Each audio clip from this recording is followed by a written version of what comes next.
Lampung, mohon maaf tanpa mengurangi rasa hormat, pantai terburuk dan terkotor nomor 2 di Indonesia ada di daerah kalian.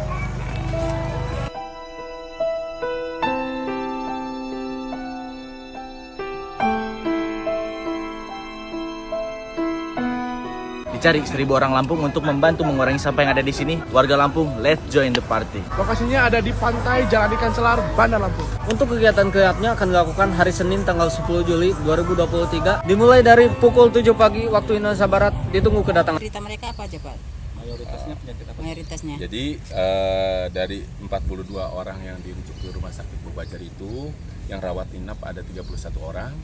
Kemudian untuk yang pulang 23 orang, ya. Kemudian yang masih dirawat ada 8 orang. Nah, yang 8 orang yang masih dirawat di rumah sakit Bobajar itu kontingen dari Bali 1 orang, kemudian dari Bengkulu 2 orang, dari Itali, ya, dari negara Italia ada 1 orang, kemudian dari kontingen Jambi 2 orang.